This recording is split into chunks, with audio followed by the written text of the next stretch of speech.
What you're seeing right now is me about to break my lap record and be 0.07 seconds off from Pro Sim Racer's lap time.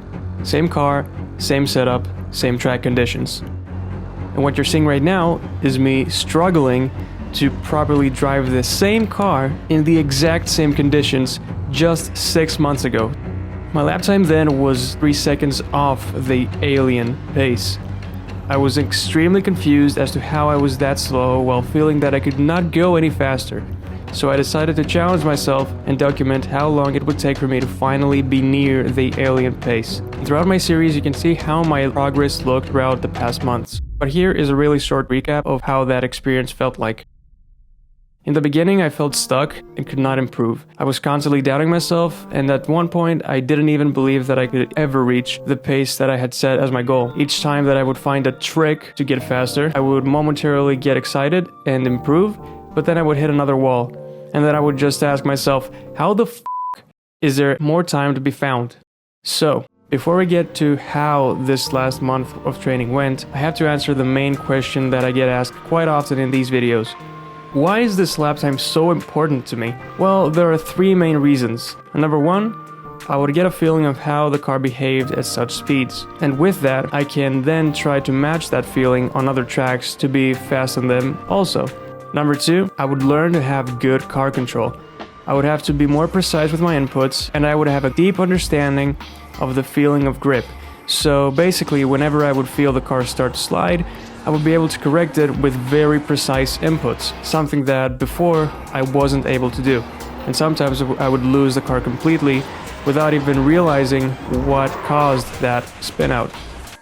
And number 3, and most importantly really, I would get a huge confidence boost by proving to myself and others that this is possible, that these alien lap times are not unachievable.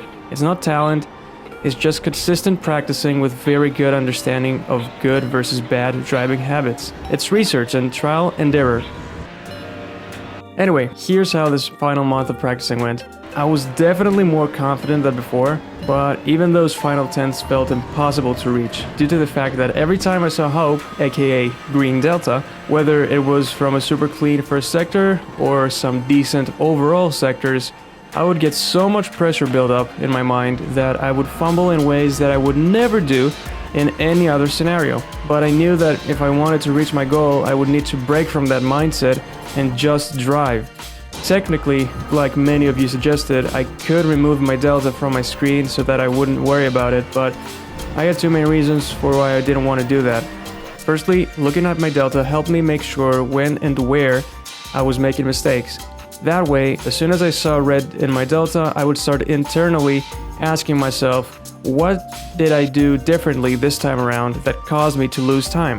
And after understanding what I did wrong, I would try to stop making that mistake in real time. So if I wasn't looking at my delta, I wouldn't be able to realize in real time if I was making mistakes or not. I'd have to wait to look at telemetry after the end of the session, and that's something I didn't want to do. Mostly because when I'm trying to find the final milliseconds of a corner, I really needed all the help that I could get, and I felt like the delta was a big help in that sense.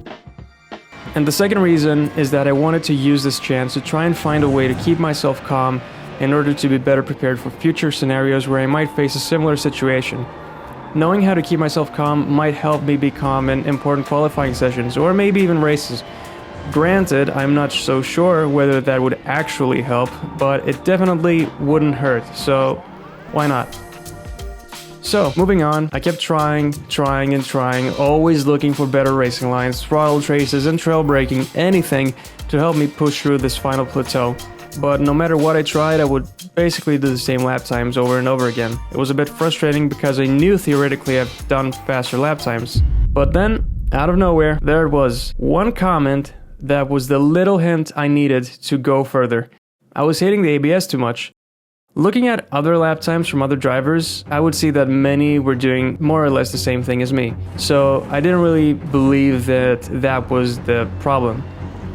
But at the same time, I just thought that it wouldn't really hurt for me to try it out and see for myself if it actually helps or not. So I just started doing a test. I started lifting off the brakes a bit sooner, and wouldn't you know it, the feeling of the car's grip was way better. And voila, I was getting better rotation. I was now at the 142.8, and I even dropped my theoretical lap time even more. This gave me a clear direction of what I needed to do. So the following days were just about me trying to overcome my bad habit of overusing the ABS. I was really pushing myself at this point. A lot of emotions just to drop a tenth of my lap time. It really sounds stupid hearing about it out loud, but that's just how I felt with all this.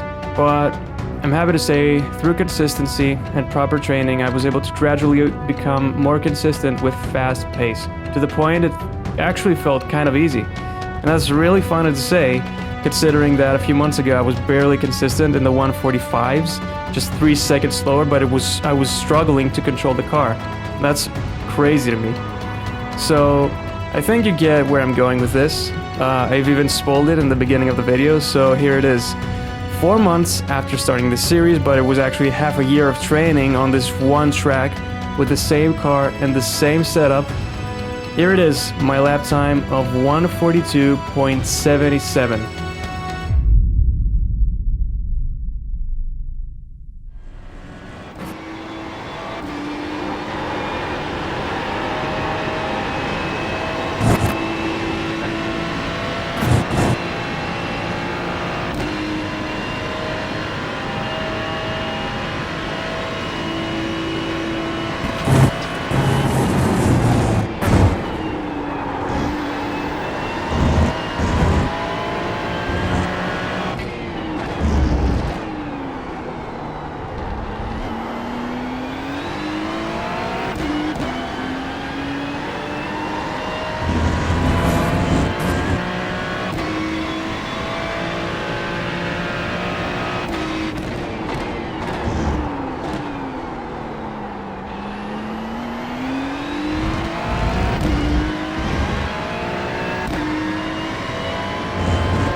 Alright, goal reached. Just a few hundredths of a second are still up for grabs, but it's fine. But yeah, it took a while for me to achieve this. I'm really happy right now, but I've got to say that I had invested a lot of time, just filled with frustration and doubts, just to try to reach this lap.